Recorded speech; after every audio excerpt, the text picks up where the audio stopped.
Hello everyone, welcome back to my channel. It's me again, Chelsea, and today I'm going to be reviewing every single book that I read in 2024.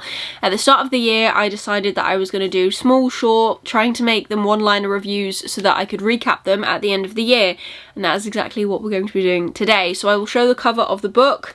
It should say the author's name on it as well, so I'll just tell you the title and what my review is, and I will also show on screen how many stars I gave that book. Now, if one of these books is your absolute favourite and I didn't love it, that's fine. Book reading is subjective. It obviously just didn't work for me. That's completely cool. Some of these books I got from Spiffbo, some of them I read for Sphinx, ones that I read myself because I wanted to, and also things for It's All About Fantasy, which is the book club that I host.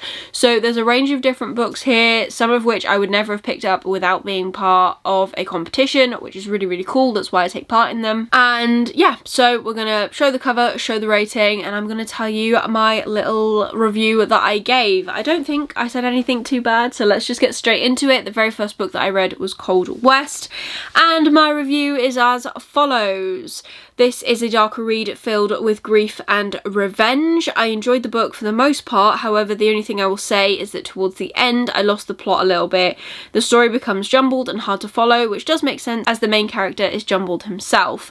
I will say I think this is the longest review because it was the first one I did, and it was after this that I decided I was going to write shorter one-liner reviews, so they will just get shorter as we go on. Then I read One for My Enemy, and I've put Romeo and Juliet, but without the main focus being on them.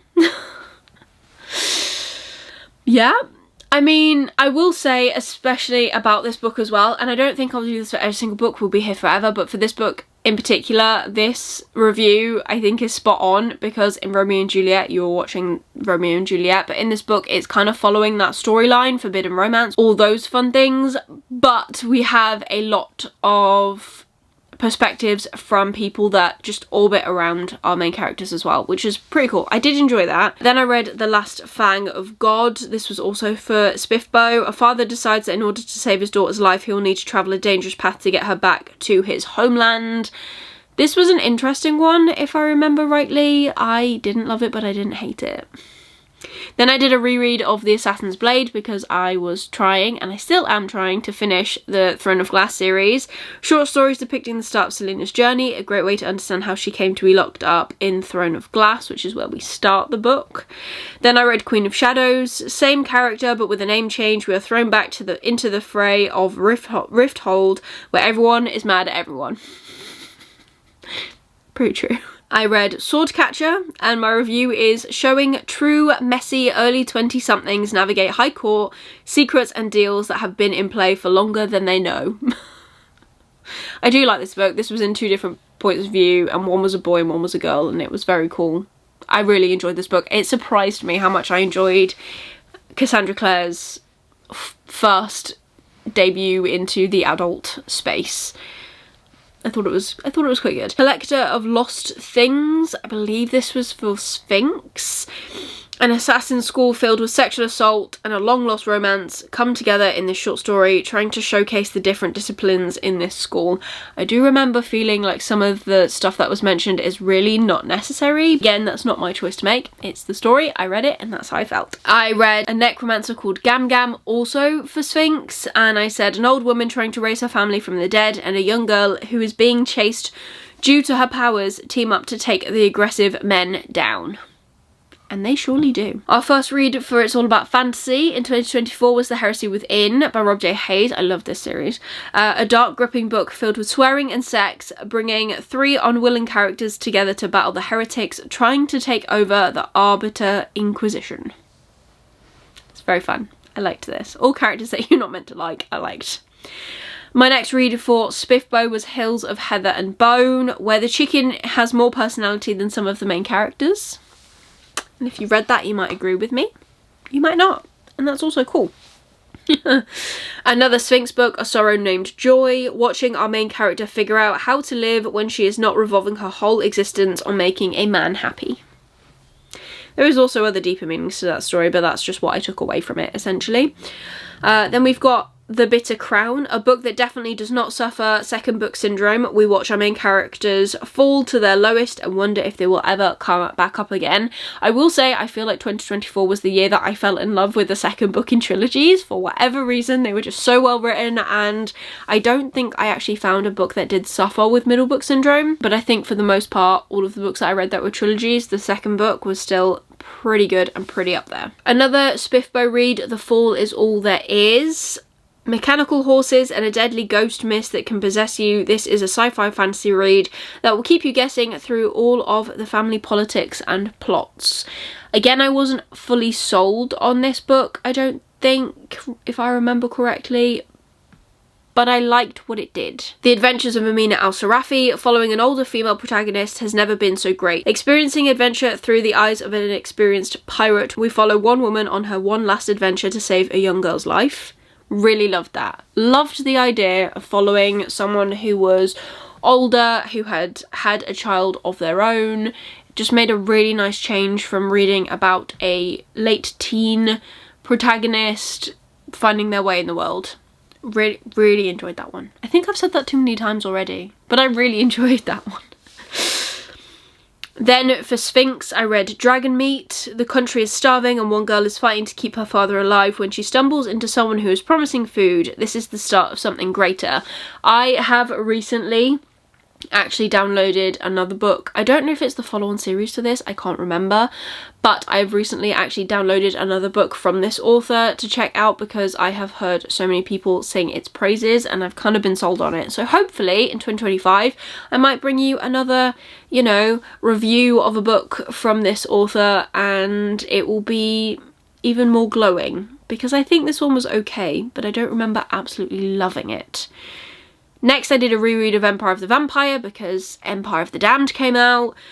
I feel as though I enjoyed this more the second time round. Dark, gritty and filled with grief. This book had me hooked from the start of my reread. Then I did another Spiffbo read, Arrival Most Vile. This was definitely not in my usual wheelhouse, but a cozy fantasy with a found family setting. This will make you feel warm and fuzzy inside, and yes, it did that even to me, even though it wasn't my favourite of the batch.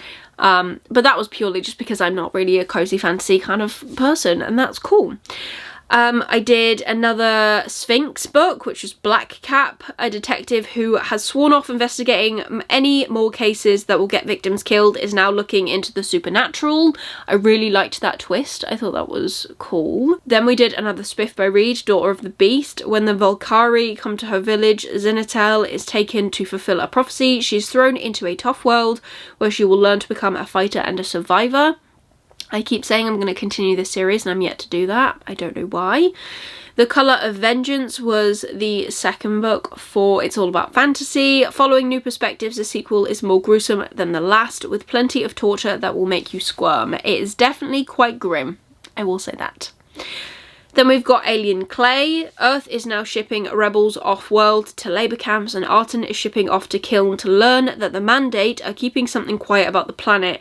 He will learn there is more than meets the eye, and something wants to learn more about the human race. This was really unnerving. I remember that. It was very unnerving. It is, again, an amazing sci-fi written by this author, and it just makes me want to read more of their work because I really enjoy how Adrian just writes his sci-fi books. This one wasn't as technically minded either as I would say, like Shards of Earth, I would say was a lot more jargon. This one not so much, but it's still very enjoyable. Then we've got Renia. When 3 top secret manuscripts fall onto Renia's scribe desk, she thinks she's finally made it, but this action sparks a chain of events that will change lives, with a revolution brewing in the halls and a hall master starting to lose his mind. This book follows multiple POVs to show how this one action changes everything. Another Sphinx book, Dark Heart of Ilmore. Although this was out of my usual choice, this is good horror with a sci-fi twist that wasn't best for me personally, nice and honest. Those Left Behind. The audiobook for this series is the way to go, filled with multiple points of view. You get a well-rounded story with many different perspectives, and if I remember rightly, the audiobook has got a lot of almost like sound effects when they're talking through their helmets and stuff, which really like helps to immerse you in the world. Another Sphinx read, A Wolf in Thief's Clothing, the start of an assassin's journey that does not really give you much of anything. It just kind of is there That was an interesting read. The Price of Faith, which was the third book for It's All About Fantasy, finishing off that trilogy. This is the way you finish a series with many questions answered and plenty of heartbreaking moments.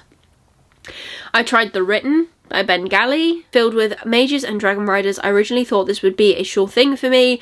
I still enjoyed this book, but I think that the more of the series I read, the better I will find it, as this is a debut book. This was his very first book that he ever released, and it wasn't bad, but it wasn't amazing for me either. I then read Searching for Zen. The idea was there. Unfortunately, if it was not for the fact I needed to provide a review, I would have DNF'd this long before the end. Definitely wasn't for me. The Ember Blade, my return to classic fantasy. I love this story, told from multiple points of view to give a full-bodied story. I really enjoyed this. I need to read the sequel, but I'm a little bit apprehensive about reading the sequel because I don't know how long the series is going to be. I don't know when the next one's coming out. I don't think anyone knows anything, and that doesn't fill me with hope, if I'm honest. One of Us is back, the final installment in this thriller trilogy. It really does show that bad luck follows these kids around. I hope they move soon. You really need to get out of that town. Death's Disciple was a Spiffbo read from earlier in the year, but I never finished it. So when I finished it, I said a great start to an indie fantasy series introducing us to the magic system and the characters within the world. A Song of Wraiths and Ruin. Bit of a weaker YA, showing why I don't read as much anymore. Interesting magic system though. I genuinely cannot remember anything about the magic system now. If you asked me about this book, I couldn't tell you, so it wasn't that interesting, obviously.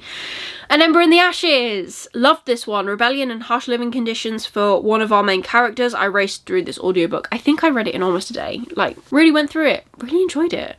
Then I listened to The Silverblood Promise, an exciting debut epic fantasy where things constantly go wrong and the characters have to get out of the shit. Flea was my favourite character. She's not even a main character, she's a side character, but there you go. Evocation. Pleasantly surprised at how much I enjoyed this, especially the budding friendship between Rhys and Moira, and since I've read this, and other people have been reading it as well, because I was lucky enough to get an ARC, people who usually enjoy these sorts of books, like that romancy sort of thing, seem to really not like this book. But I seem to, and I don't know if that's because I don't normally read these books or if it's just genuinely bad and I just enjoyed it. I don't know, but I enjoyed this book. I loved it. Heroes of the Siege, the first in a larger series. This installment describes how the city of Celestial was attacked by monsters. Maybe something for others, but not a series I will be continuing. I don't think I felt hooked enough to continue, which is a shame. But it could be for someone else. The Temptation of Magic, a fantasy romance that I can get along with. The characters are rich and the plot is full, marketed as a YA, and definitely not when we get to the smut at the end. That also could just be me being a prude. Completely understand that. But when I read things that are marketed as YA, I think about my sister who is coming up into the age range of YA, and I'm like, is this something I think she should be reading? If the answer is no, then it shouldn't be a YA. In my opinion. The Branded, one of my favourite books of the year. Who would have thought I would love a romance so much? Maybe this was the year that I just became a fantasy romance person. Because that's 3 romancy books that I really enjoyed. Really enjoyed. The Final Strife. Despite the random change in love interest, which did not make any sense to me, this is a great book, showing enemies to friends, showing that those in charge can also be the bad guys. The next series that we read for It's All About Fantasy was the Legacy trilogy. Loved it. Legacy of Ash. This is one for those that love political intrigue and action aplenty. Death Note Volume 1. My first Japanese manga, and I did enjoy it. Interested to see where the series goes, and if it is all about chasing one person. Because there's like quite a few books and I just don't understand how they're going to drag that story out. The Darkness Before Them. Loved all of the action in this book that was equally spaced with political intrigue. Matthew Ward does do that well, I will say. Really, really like his books. Gemina. Although the couple in this book was not my favourite to begin with, I loved the second half of this book and all the action within. I also really enjoyed that it's multimedia, that there's just like loads of different ways for the book to be written. And like case files and pictures and drawings and stuff. I really enjoyed that. Thought that was really cool. Then we've got the new Spiffbo books, starting with Mushroom Blues. I may have not picked this up if it were not for Spiffbo, but I enjoyed Nameko's character and experiencing a world different from our own. Demon. For a small book, there is a lot packed in, with the biggest arc for me watching the characters go from determination to survival to resignation and back again. The First Binding, a well-written, slow burn fantasy that I enjoyed, packed full of backstory and intrigue. I've said this so many times. When I was starting the book and it was talking about the character where he was at the moment in present day, I really wasn't all that interested and I wasn't sure it's going to be a book for me.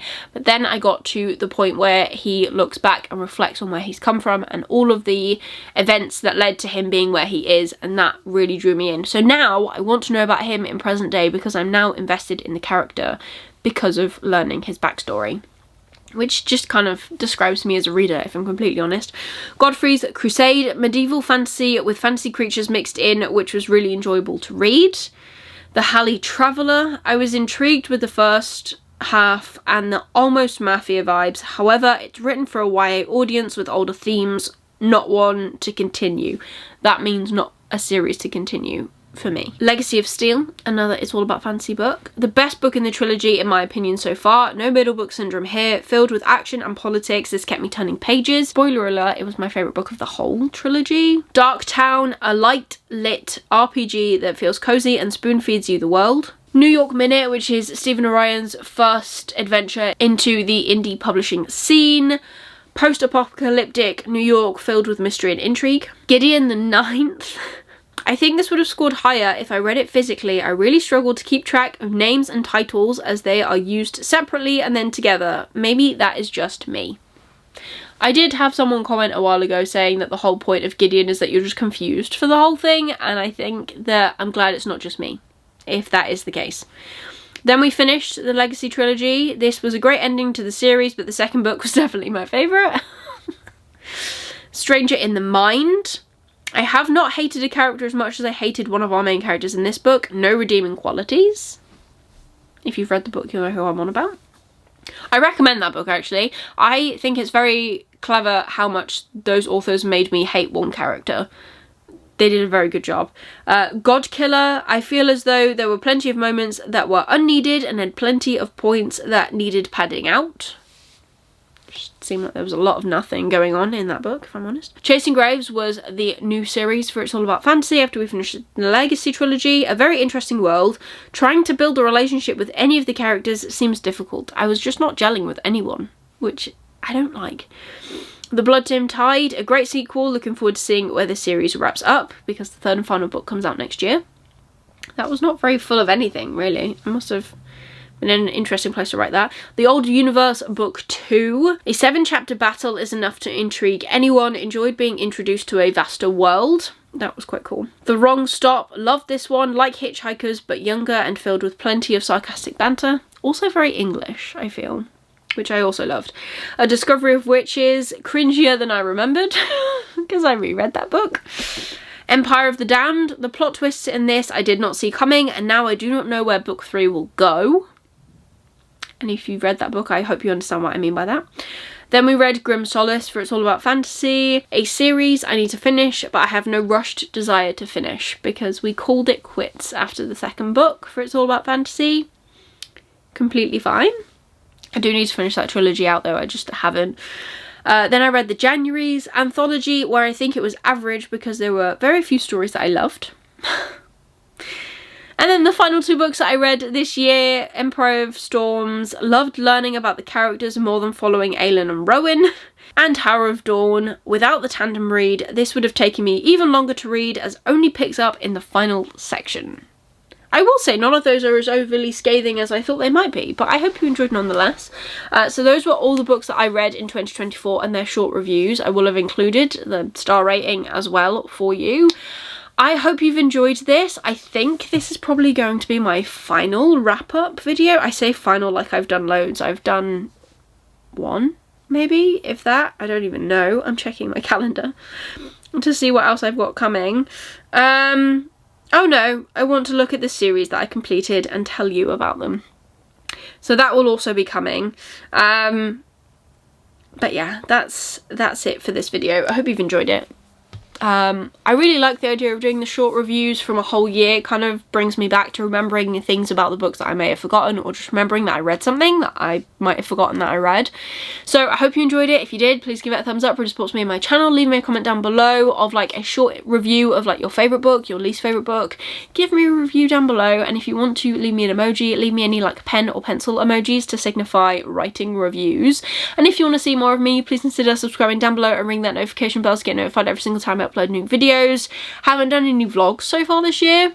I'm just kind of taking it as it comes, but I'm hoping to do at least one video a week and then upping it as we get more content. I'm trying to read more. That's like where my main focus is. I want to bring back the good review content for you guys by reading the books, so that's what we're trying to do. But otherwise, that is everything for today's video. I hope you're having an amazing day, and I'll see you soon in the next one. Bye!